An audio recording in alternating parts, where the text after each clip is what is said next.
The sun hung low over the West Texas horizon, painting the endless plains in shades of gold and crimson. Clara Thompson stood on the porch of her century-old ranch house, her calloused hands gripping the railing as she watched the dust settle on the dirt road leading to her property.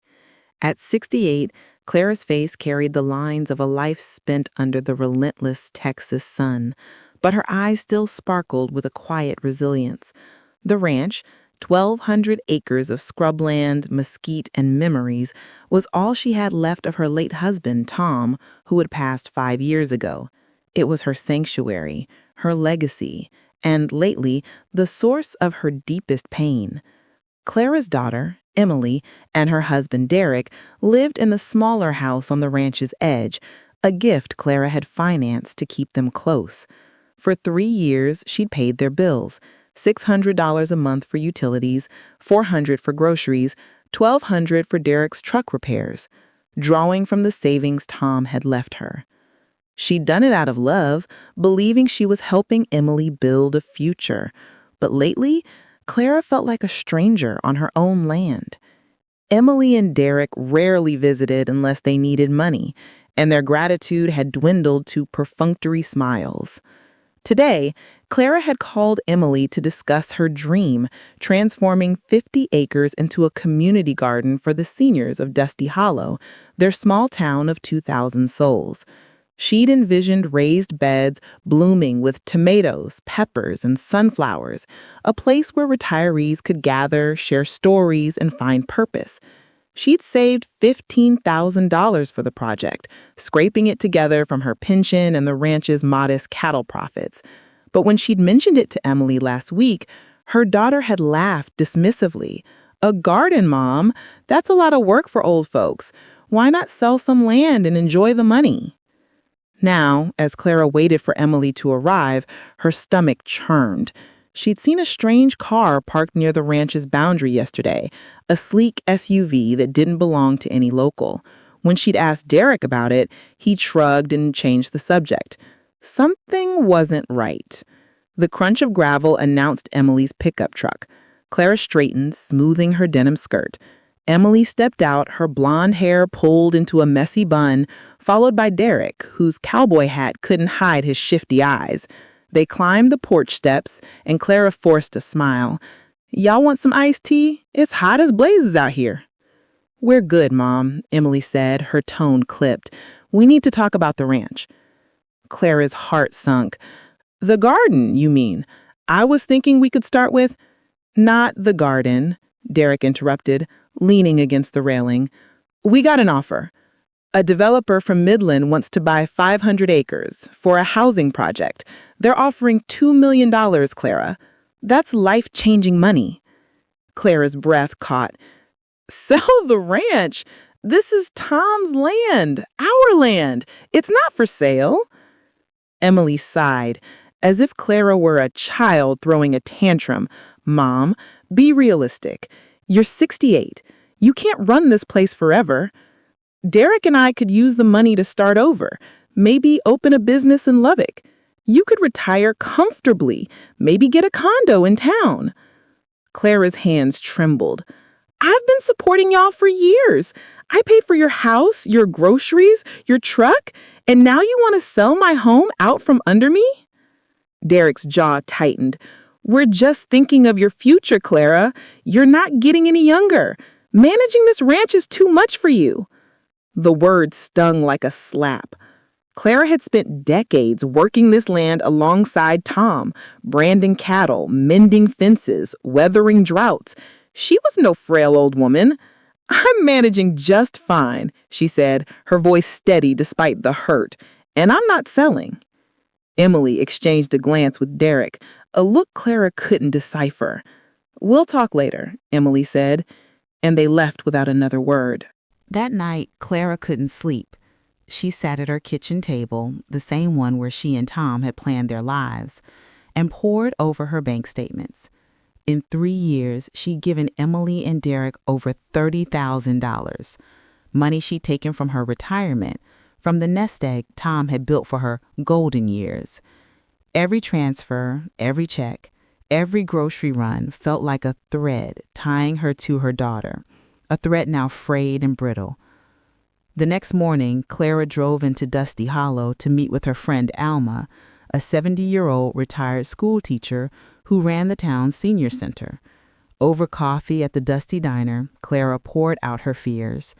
"They want to sell the ranch, Alma, my own daughter, and they're acting like I'm too old to know what's best." Alma's brown eyes softened. "Clara, you've been carrying those two for too long. I've seen it. Everyone has. You need to set boundaries. This is your land, your life." "But what if they're right?" Clara asked, her voice small. "What if I can't manage the ranch anymore?" Alma leaned forward. "Clara Thompson, you've outworked men half your age. You're sharper than a tack, and this town knows it. Come to the senior center tomorrow. We've got a group of retirees who love to help with your garden idea. You're not alone." Clara left the diner feeling lighter. Alma's words had kindled a spark of hope, but the unease lingered. When she got home, she found a letter in her mailbox from a Midland law firm. Her hands shook as she opened it. The letter outlined an offer to buy 500 acres of her ranch, with a note that Emily and Derek had expressed interest on her behalf. Clara's blood ran cold. They were moving behind her back. Clara hired Miss Elena Martinez, a no-nonsense attorney from Odessa who specialized in protecting seniors from financial exploitation. In Elena's office, Clara laid out the story: the $30,000 she'd given Emily and Derek, the secret meetings with developers, the violation of her home. Elena's eyes narrowed as she reviewed Clara's bank records.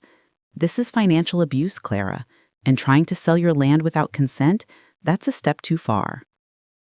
Elena helped Clara cancel all automatic transfers to Emily's account and freeze her assets to prevent unauthorized access. She also advised changing the locks on the ranch house and installing security cameras. "Document everything," Elena said. "If they escalate, we'll need proof." Clara followed through, her resolve hardening. She hired a local handyman to install new locks and a basic camera system, feeling a pang of guilt as she did. This was her daughter, her only child, but the memory of Emily's dismissive laugh and Derek's shifty eyes steeled her. A week later, Clara received a call from Emily, her voice trembling with desperation. "Mom, we're behind on the truck payment. The bank's threatening to repossess it. You didn't send the money this month." Clara took a deep breath, remembering Elena's advice to stay calm. "Emily, I've been paying your bills for years. I'm done. You're adults. Figure it out." Emily's tone shifted to anger.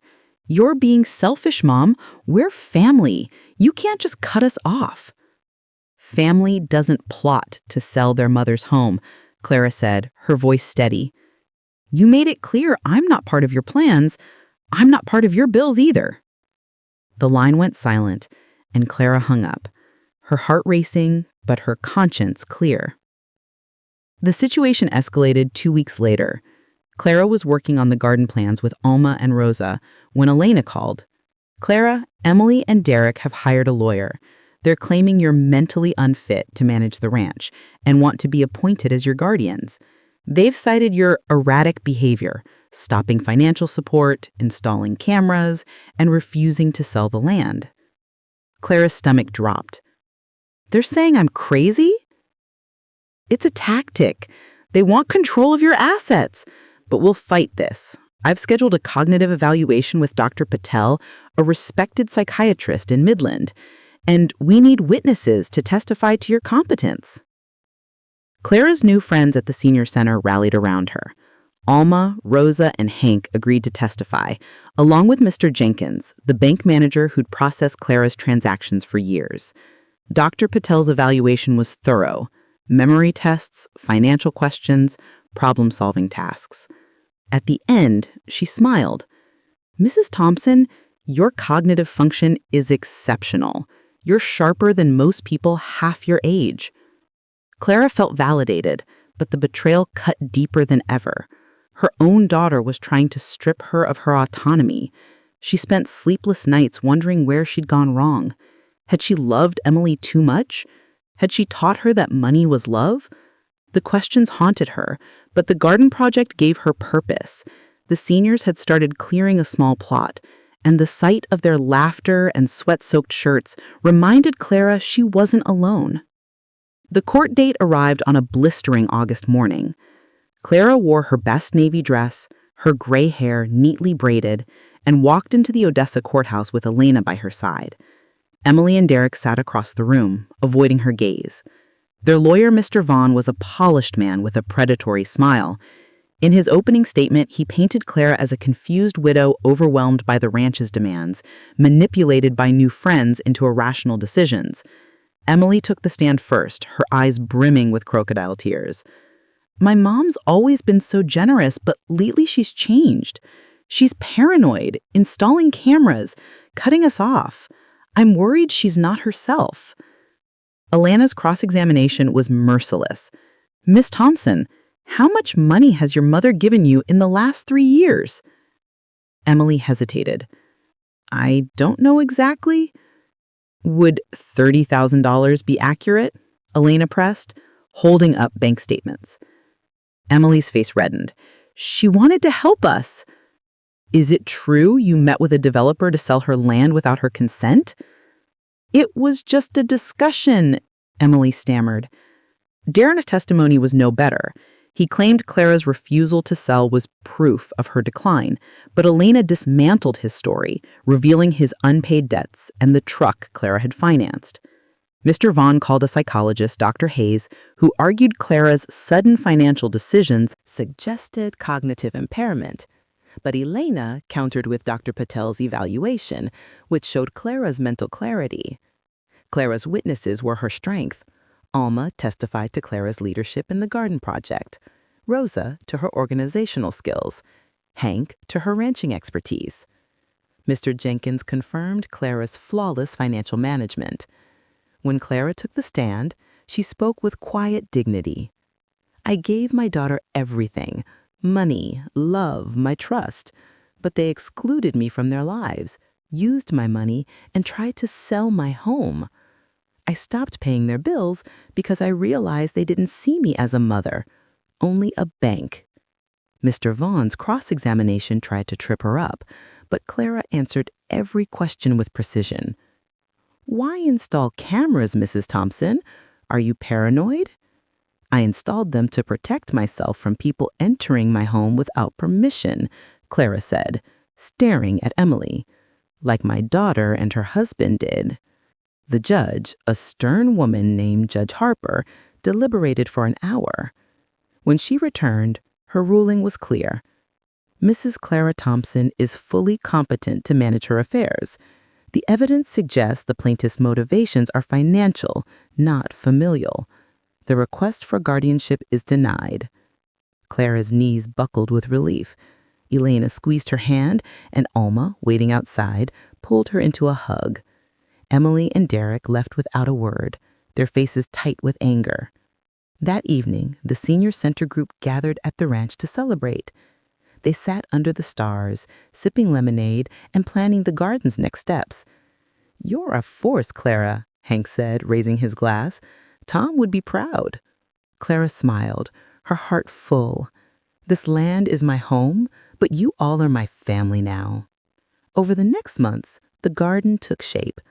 Raised beds bloomed with vegetables, and seniors from Dusty Hollow came to plant, chat, and heal.